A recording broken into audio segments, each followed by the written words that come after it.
Hello, thank you for calling Game Mart, where we offer you memberships if you don't want. This is Todd to help you. Hi, I was wondering if Yes? you have Battletoads. Battletoads? Really? Battletoads? Duh. Oh wait, for real? Well, how much is it then? Oh, it's free. It's actually shipping to your value house right for now. your games in the area, even though it's like super Game duper Mart low. pretends that we actually like games, where you can pre-order the next 5 Call of Duties all at Actually, once. no wait, I just beat it. You just beat it? Yeah, the credits are rolling right now. What'd you take me for? Every other guy who just reviewed the game and quit after level 3? Well, yeah. Alright, so now I'm done with this game. How much trading credit can I get for it? We're currently offering 32 cents. Are you serious?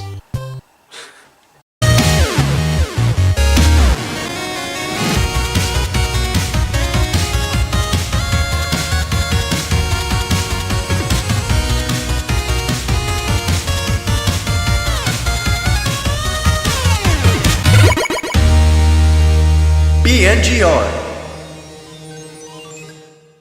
Oh man, where to begin with Battletoads? It's a franchise made by the former great company named Rare, known for classics such as Donkey Kong Country, Conker's Bad Fur Day, and 3 games where you just wail around your living room like an idiot. But today, for the sake of this video, let's forget about all that. You see, back in the late 80s and early 90s, Rare was trying out all kinds of genres of games. Game shows like Wheel of Fortune and Jeopardy, sports games like Slalom, Shalom, I don't know, and even the world's first board game video game.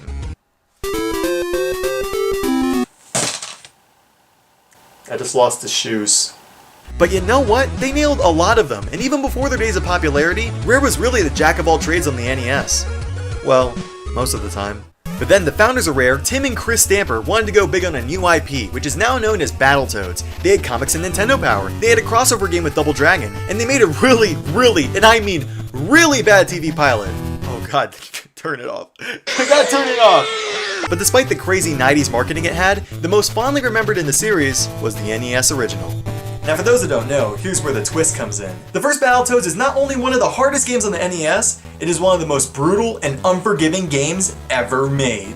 Without cheating, this game's pretty much impossible to beat. Even speedrunners who practice this game for years still die frequently on their runs. And I'll admit, in my run of the game, I used infinite continues because as much as I love you guys, I'm not gonna redo the game over one simple mistake. I still have my sanity. So today, instead of telling you how hard the game is or how much I cried myself to sleep playing it, I'm gonna do it all over again, go over each of the game's 12 maniacal levels, and show you what's good or bad about them. So with all this out of the way, it's time to see if Battletoads is really worth the pain.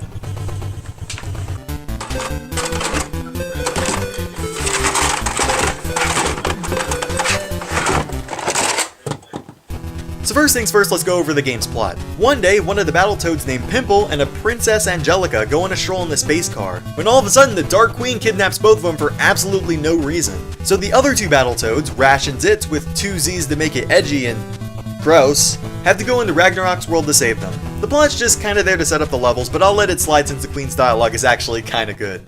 So in level 1 we have Ragnarok's Canyon, where you learn all the game's basic mechanics. A's jump, which by the way is a really big jump, which I guess makes sense because they're freaking toads.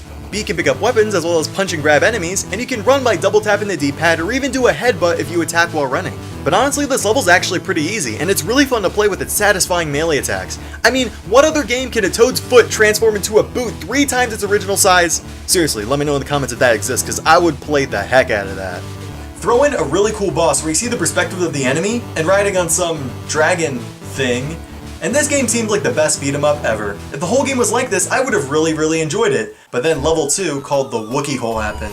And before you think, oh, Wookiee Hole, I get it because it's Star Wars. No, it's actually caverns in the UK. So, I just made it pretty awkward, didn't I? So in this level, you're being lowered down by cables in what seems to be a mile-long hole with crows, Venus flytraps, and safes. Alright.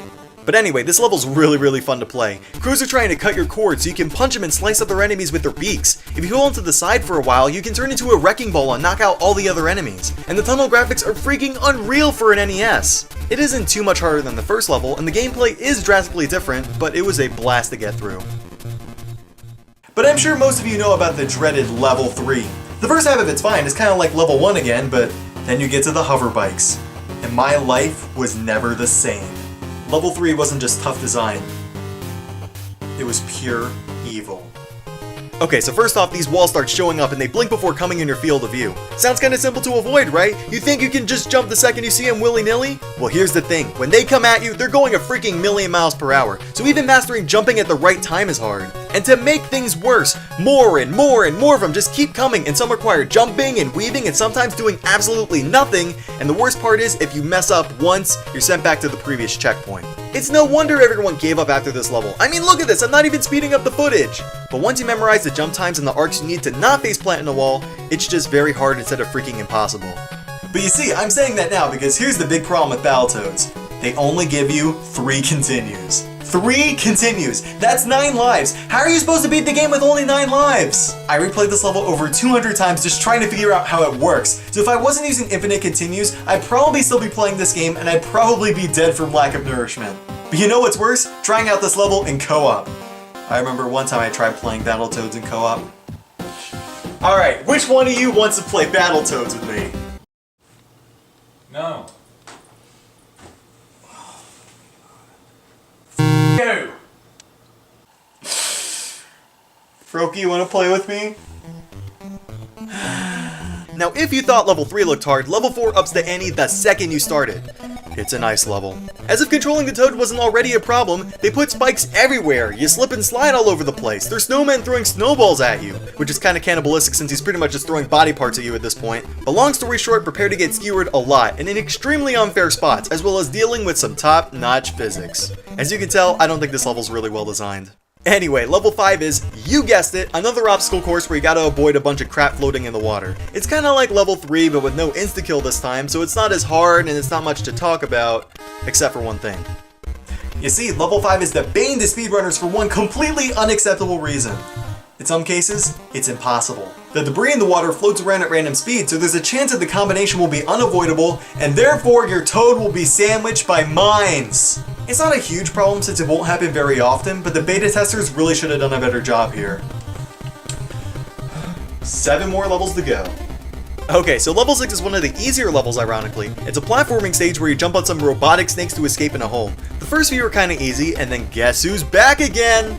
Why did you put these everywhere? You aren't going to get as frustrated as previous levels, but the game requires you to be almost perfect with your jumps, so be careful. Also, you can die and fall in the hole in the last one, which is really helpful, but maybe poor programming? I don't know. It's challenging, but I still had a good time playing it.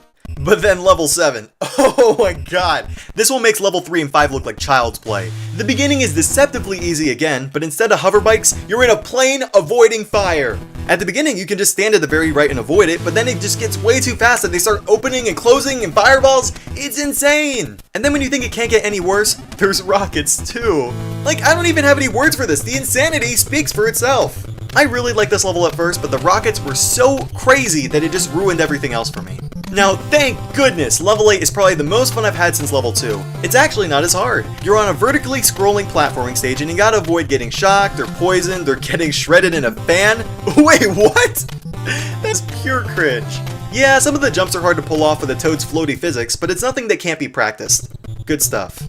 Level 9, Terra Tubes, isn't that bad either. There's some gears that chase you everywhere, but if you're fast enough, you shouldn't have many issues. The main problem is that, like level 4 and 6, it's riddled with spikes everywhere, and most of them are unavoidable the first time. Also sharks. I don't like sharks, especially when they're half the size of a toad. But despite that, it's standard fare, which is super fun for Battletoads. But that's the problem here. This game's difficulty is way too uneven. Level 3 should have been like level 7. Level 9 should have been level 4. If you're gonna make a game so impossibly hard, at least make it so people can actually see the easier levels and actually see what you made! Anyway, these last 3 levels is where the game almost broke me last time. I spent hours and hours and hours trying to figure out what the heck I was doing wrong, and there was times where I just wanted to give up. What I'm about to show you is what truly makes Battletoads one of the hardest games of all time. But we can do this!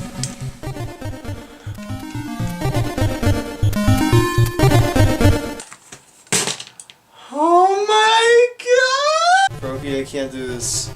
Rat Race is the hardest level I've ever played. I spent 10 hours last time. 10 freaking hours figuring out a single 3-minute level. And I won out of luck. That's it, I can't do this. I quit. There's no way I can beat this legendary game.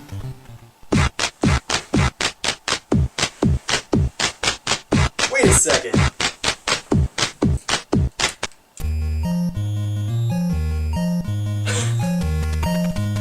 hate this game! Welcome, my friends, to Rat Race, the level where Battletoads is broken through its difficulty. So, the point of the level is to race 3 rats down to a bomb and kick it out of the way before they get to it. However, in order to beat these rats, you can't just blast through as fast as you can, or the rat will phase through the platforms and catch up to you. No, you have to get him to walk the other way on the platform so he can glitch down to the second one and continue his path. I thought this was a race, not an exploit. It's just broken game design, and I spent 6 hours wondering what the hell I was doing wrong. It's unacceptable. Oh, and by the way, if you get to the bomb before the rat appears, half the time he just doesn't show up. It happened to me 3 times, and all you can do is reset the game. It's another case of extremely bad programming, which we'll see again later in the review. The next level, however, is insanely hard while still being fair, luckily. It's called Clinger Winger, where you have to press and hold directions on the D-pad while a spinning orb follows you. The problem here, however, is that there are no checkpoints. You gotta do this in one go, and the only way you can get away from this orb is by nailing turns by the millisecond. It catches up to you in straight lines, and if you make more than maybe 1 or 2 mistakes, you're as good as dead. It's a fun level, but it'll just take a lot of practice, something you cannot afford if you're playing this game without continues. But if you manage to make it through hell and back, you get your chance at the Revolution, which is one of the coolest levels on the NES. Period. You're going up a 3D tower where you can run around and spin all over it. You gotta avoid monsters that'll eat you, winds that'll blow you away, and of course, falling. I mean, just looking at this level should blow your mind. A 3D level in a beat-em-up game that isn't some stupid gimmick and actually functions perfectly for its time, and even in the time when the Super Nintendo was already out, this kind of tech was unbelievable. The biggest problem I had was memorizing attack patterns so I don't get gobbled, but the main difficulty here is the lack of any leeway. You have to completely nail all the jumps and choose the correct way to run around the tower. Just like Clinger Winger, it's ridiculously hard, but it's fun and it's fair. After all 12 of these nightmarish levels, the final boss with the Dark Queen isn't that hard, and I would say they should have made her harder, but at this point I think I could take a lack of challenge. After that, you save Pimple and the princess, the Dark Queen runs away, and everything's okay again. The end! I beat it! That's the whole freaking game! I beat it! Woo! And there goes half my life expectancy. Okay, so now that you guys know the design of Battletoads, is it really a good or bad game as a whole? Well, let's get straight to the review and find out.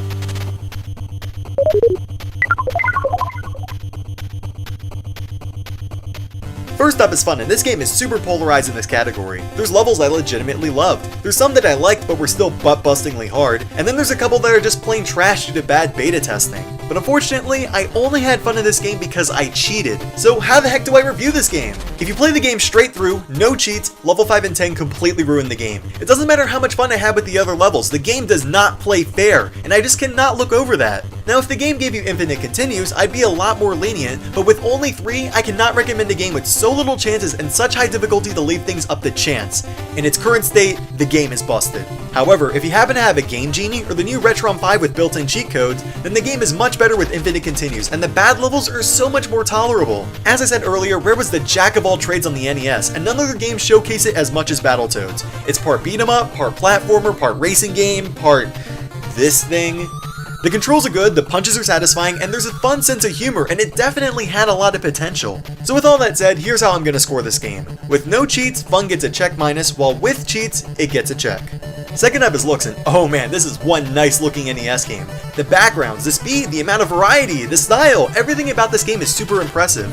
Even the Sega Genesis version can't compare to how cool this game looks. Same with the Amiga versions, but ew.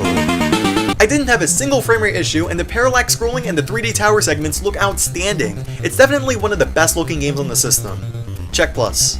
Third up is sound, and it's David freaking Wise. You know, the composer behind Donkey Kong Country, Star Fox Adventures, Diddy Kong Racing. He's awesome at making music that captures the theme of a level, no matter how terrible that level may be. And sometimes it was the only thing keeping me playing. Check plus. Fourth up is length, and okay, so for an NES game, 12 diverse levels for a platformer is pretty much unheard of. But as I said earlier, how long this game is going to last you depends on if you cheat or not. Unless you're an insane, masochistic gamer, I can pretty much guarantee you won't see level 5 without weeks and weeks of practice. And the whole game? Months, without a doubt. And even if you manage to do get that far, the game doesn't play fair at points, and there's a chance you'll reach a level and never reach it again for a long time. But with infinite continues, the game is entirely possible and will only take you a few days. But is it worth it though? Well, that depends on you now that I've shown you what you're up against. But one thing's for sure, Battletoads is definitely the hardest game I've ever played. And yes, I've beaten I Wanna Be the Guy, I've beaten F-Zero GX, I've even beaten Ghosts and Goblins, so I'm no stranger to hard games, yet I still think Battletoads beats them all. So once again, without cheats, check minus, and with cheats, in my experience, check.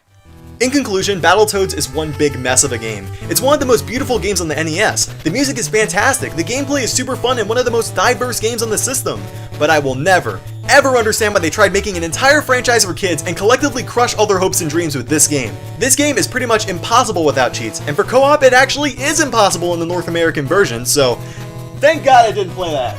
You see, in level 11, the second player just doesn't move, so you're stuck. Another sign of bad beta testing. If the testers even beat the game in co-op, because you can freaking hurt each other, and if one person dies, you get a game over, but the other person doesn't replenish their lives? What? Anyway, as I was saying, if Battletoads was easier, then maybe it would have gotten better game testing. Maybe it would have been more memorable than just being really hard. And maybe it wouldn't be 90% of prank calls to GameStop. Maybe then I could recommend this game. Heck, if they didn't do the 3 continue BS, I'd still recommend it. But without cheats, this game barely gets a check minus, and with them, a check. Oh my god, that game was hell. Like, that was really, really bad. What even possessed me to play this game? Why did I watch that terrible, terrible cartoon pilot? You know what? I need an easy game next. Something that won't make me want to jump out a freaking window. Where's that Pac-Man game I got on sale at Target? Can't be that bad, right?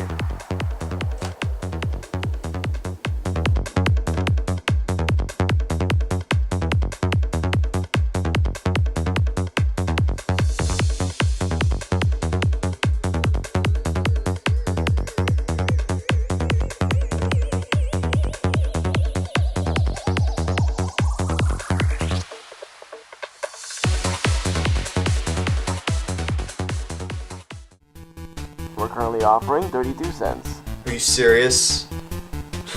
You can't even buy a sandwich with that! I can't buy a Twix bar! Goodbye! Mom and pop stores forever!